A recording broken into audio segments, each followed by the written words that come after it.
Hi friends, welcome to blogger Vijay. Last వీడియోలో మనం HTML ద్వారా ఒక వెబ్ పేజ్ని ఎలా క్రియేట్ చేయాలో తెలుసుకున్నాము. ఈ వీడియోలో మనం హెడ్డింగ్స్ అనే వాటి గురించి తెలుసుకుందాము.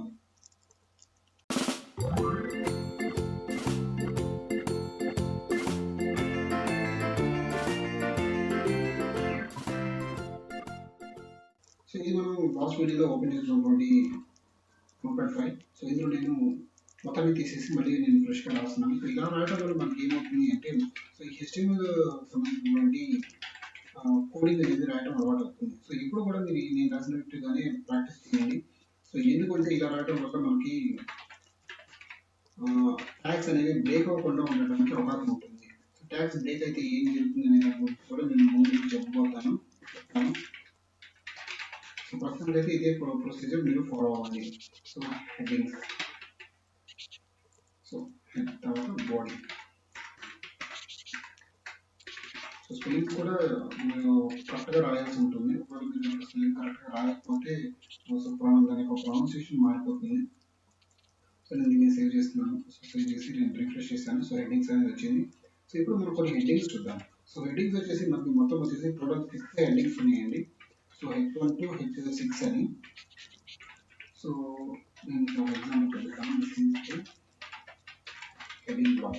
సో నేను దీన్ని మొత్తాన్ని యాజ్ యూజువల్ నేను కాపీ చేసుకుని సో 6 టైమ్స్ పేస్ట్ చేసుకుంటున్నాను.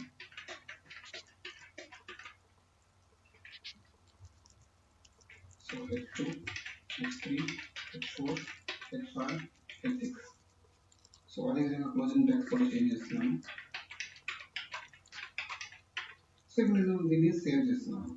సో సేవ్ చేసి ఒకసారి నేను రిఫ్రెష్ చేసినట్లయితే మీకు ఇక్కడ so 6 different styles different font సైజెస్లో మనకి కొన్ని హెడ్డింగ్స్ అనేవి మీకు ఇక్కడ డిస్ప్లే అవుతున్నాయి. సో మీకు ఇంకా వీటిని కూడా చేంజ్ చేస్తున్నాను. సో మీకు ఆల్రెడీ కూడా మీకు అర్థమయ్యే ఉంటుంది. సో ఈ విధంగా మనకి హెడ్డింగ్స్ యొక్క సైజెస్ అనేవి మారుతుంటాయి. సో ప్రాబబ్లీ మోస్ట్లీ ఏంటంటే మనకి హెడ్డింగ్ 3 వరకు మనం ఎక్కువ యూజ్ చేస్తుంటాము. సో తర్వాత మనకి ఏమైనా కావాలనుకుంటే రెగ్యులర్గా మనం యూజ్ చేస్తాము.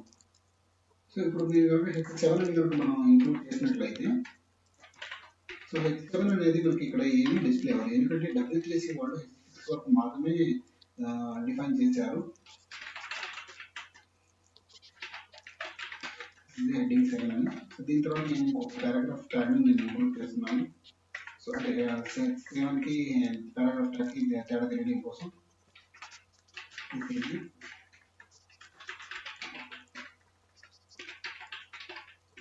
పారాగ్రాఫ్. సో నేను దీన్ని సేవ్ చేస్తున్నాను. సో సేవ్ చేయడానికి కంట్రోల్-S అనేటువంటి కమాండ్ కూడా యూజ్ చేయొచ్చు. సో ఇప్పుడు రిఫ్రెష్ చేసినట్లయితే సో మీకు హెడ్డింగ్ 7కి దిస్ పారాగ్రాఫ్ అనేది తేడా లేదు. అంటే ఏంటి అంటే ఈ H7 అనేది పారాగ్రాఫ్ H7 అనేటువంటి ట్యాగ్ అనేది లేదు. సో మీరు కొత్తగా ట్యాగ్స్ అనేవి యూజ్ చేయాలని ట్రై చేసినా కూడా అవి ఇందులో వర్క్ అనేది చేయవు. సో ఈ విధంగా మనం మనకి HTML 6 టైప్ ఆఫ్ హెడ్డింగ్స్ ఉంటాయి. సో H1 నుంచి H6 వరకు. సో దీని తర్వాత మనం ఇప్పుడు ఇప్పటిదాకా మనం పారాగ్రాఫ్ అని చూసాము. సో ఇప్పుడు మనం పారాగ్రాఫ్ కొంత కంటెంట్ డమ్మీ కంటెంట్ ఇన్సర్ట్ చేసి చూద్దాము. సో దీనికోసం నేను లోరల్ ఎక్స్ఎం అనేటువంటి ఒక dummy content dummy text generate చేసేటువంటి ఒక వెబ్సైట్ ఓపెన్ చేస్తున్నాను. సో ఇది మీకు కావాలనుకుంటే దీనికి సంబంధించిన లింక్ని నేను డిస్క్రిప్షన్లో ఇవ్వడం జరుగుతుంది. సో నేను దీన్ని కాపీ చేసుకుని ఒక పారాగ్రాఫ్ని సో Ctrl+C. సో నేను ఇక్కడ ఈ దిస్ ఈజ్ ఏ పారాగ్రాఫ్ అనే చోట నేను పేస్ట్ చేస్తున్నాను. So save.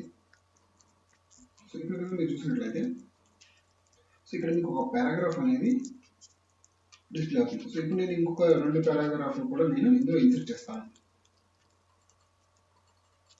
So copy.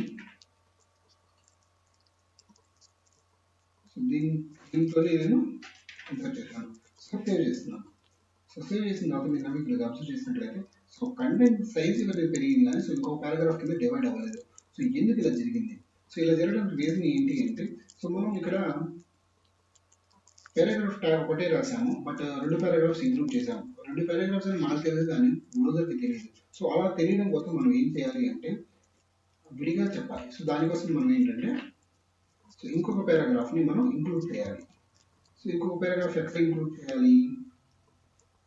So for example ఇక్కడతో మనకి అయిపోతుంది అనుకుంటే సో ఇక్కడ మనం ఈ పారాగ్రాఫ్ ట్యాగ్ని క్లోజ్ చేసి సో సో దీని తర్వాత మళ్ళీ ఇంకొక పారాగ్రాఫ్ ట్యాగ్ ని మనం ఓపెన్ చేయాలి. సో ఫర్ ఎగ్జాంపుల్ నేను మనకు చేసినట్టు చేసి రిఫ్రెష్ చేసినట్లయితే మీకు ఆటోమేటిక్ గా పారాగ్రాఫ్ అనేది డివైడ్ అవ్వడం జరుగుతుంది. సో ఈ విధంగా మనం పారాగ్రాఫ్ ట్యాగ్స్ ని కూడా మనం యూజ్ చేయాలి.